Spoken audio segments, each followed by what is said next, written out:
Teman-teman, hari ini aku mau berbagi cerita ya, berbagi kisah dari seorang PMI di mana dia itu dulu pernah mental saat itu hingga akhirnya visa itu nggak bisa turun, dan setelah dicek ternyata dulu dia pernah dilaporkan ke polisi oleh majikannya.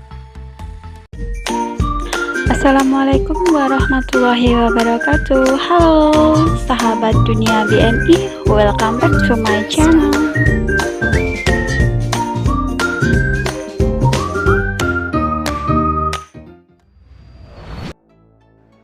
Ada yang pernah mengalami hal serupa guys, ada yang pernah mental saat teto, pasti ada ya sebagian PMI yang mengalami hal serupa.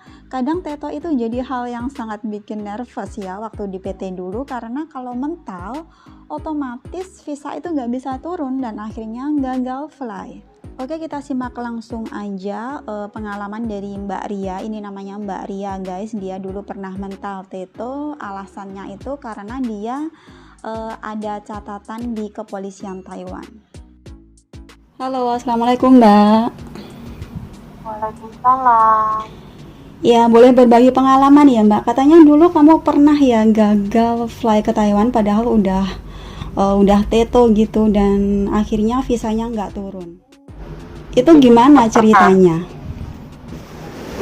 Jadi waktu di Taiwan itu saya pernah dilaporkan oleh majikan saya.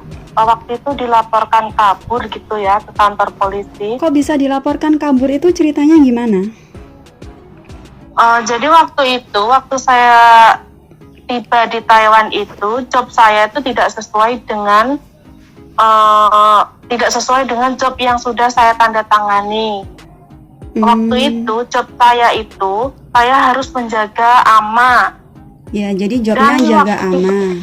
Terus dipekerjakan. Dan waktu tiba di rumahnya majikan itu, ternyata si ama itu sedang sakit di ruang ICU kan. Dan waktu itu di rumahnya majikan itu, majikan tinggal sama anaknya. Satu keluarga, anaknya itu tinggal sama majikan itu ada 4 orang ya jumlahnya ya, ditambah majikan saya 2 orang. Berarti kamu diperkerjakan di luar job? Bisa dibilang begitu ya, tapi waktu itu si ama itu yang sudah sembuh dari ruang ICU itu dibawa pulang ke rumah majikan saya. Waktu itu saya masih di rumah majikan saya. Nah, setelah itu saya harus bantu majikan jaga cucu-cucunya. Dan juga majikan juga meminta saya untuk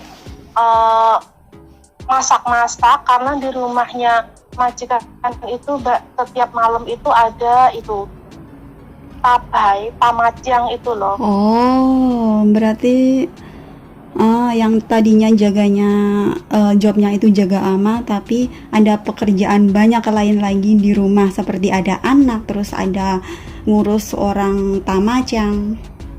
Terus? Iya, betul. Dan setelah itu si ama itu sembuh dari sakitnya, itu dibawa oleh anaknya yang kedua, yaitu adiknya majikan saya. Dan waktu itu saya tidak diikut sertakan sama ama pergi ke tempatnya si adiknya majikan ini. Saya tetap berada di rumah majikan ini dan harus membantu majikan itu merawat cucu-cucunya, juga melayani masak-masak untuk orang-orang yang lagi tamajang itu setiap hari. Selain itu, rumahnya itu termasuknya gede ya, lantai 1 sampai lantai 4.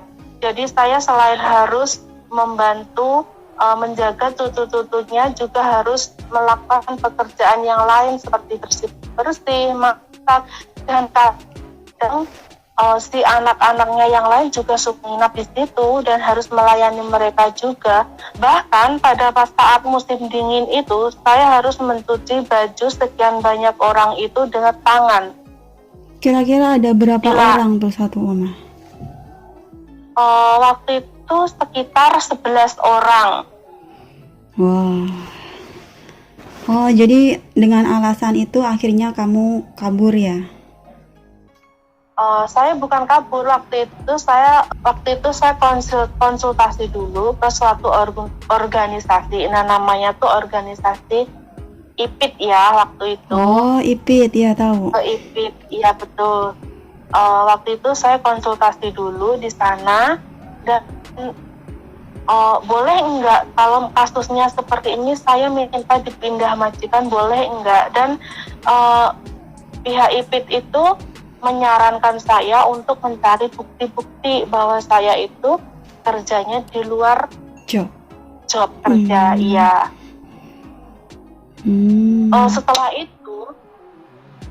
Setelah itu saya masih pulang lagi tuh ke tempat majikan. Setelah 2 minggu saya sudah berhasil mengumpulkan bukti-bukti. Lalu saya pergi ke IPIT lagi. Dan ternyata bukti-bukti saya itu bisa untuk saya pindah majikan, dan IPIT membantu saya untuk ditampung di shelter. Oh, terus emang waktu itu enggak laporan dulu sama agensi? Pernah laporan minta pindah majikan, tetapi agensi tidak menggubris ya. Hingga akhirnya minta bantuan ke IPIT itu ya? Iya, betul. Jadi pada saat saya berhasil melarikan diri ke IPIT itu, pihak majikan melaporkan saya ke kantor polisi bahwa saya itu kabur dari rumah majikan. Dan atas pendampingan IPIT, akhirnya masalah pun terselesaikan dan majikan mau menandatangani untuk saya pindah majikan. Baik, jadi ini apa hubungannya dengan Pean kok bisa sampai gagal teto saat mau berangkat lagi ke Taiwan? Karena visa saya waktu itu tidak bisa turun. Alasannya, file saya yang di Taiwan itu ternyata terblokir. Karena ternyata majikan tidak mencabut laporannya ke kantor polisi yang menyatakan bahwa saya kabur dari rumah majikan pada saat itu. Jadi gagal teto karena visa nggak turun dengan alasan kamu ada catatan kabur di kepolisian Taiwan gitu ya? Iya, betul. Dan akhirnya masalah itu bisa ditanganin apa enggak? Iya, waktu itu masalahnya bisa ditangani. Gimana langkah-langkahnya, apa aja yang kamu lakukan waktu itu? Jadi kebetulan waktu itu suami saya masih berada di Taiwan, dan suami saya pergi ke IPIT untuk menanyakan hal tersebut ya. Kenapa visa saya tidak bisa turun? Iya. Waktu itu pihak IPIT ada yang membantu mengirimkan email ke imigrasi Taiwan untuk menanyakan kenapa visa saya tidak bisa turun. Dan waktu itu harus menunggu beberapa bulan untuk mendapat balasan dari imigrasi ya. Dan setelah beberapa waktu, imigrasi membalas email tersebut dan memberitahu bahwa ternyata file saya di sana terblokir.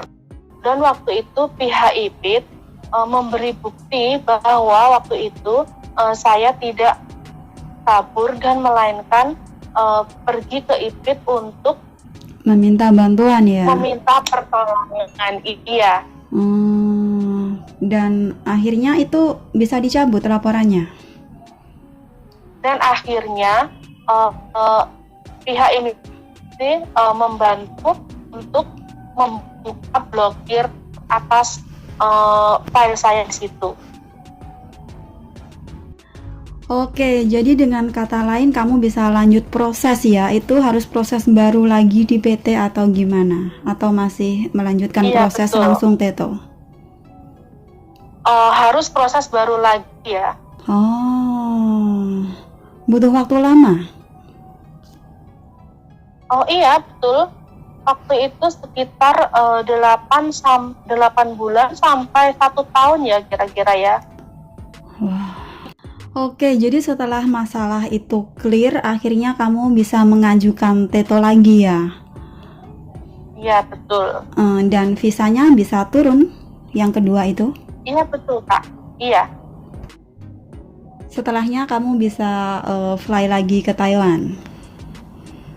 Iya betul Kak. Oke, baik. Terima kasih ya Mbak Ria karena udah berbagi pengalaman ke kita. Iya, jadi begitulah ceritanya ya teman-teman, pernah gagal TETO.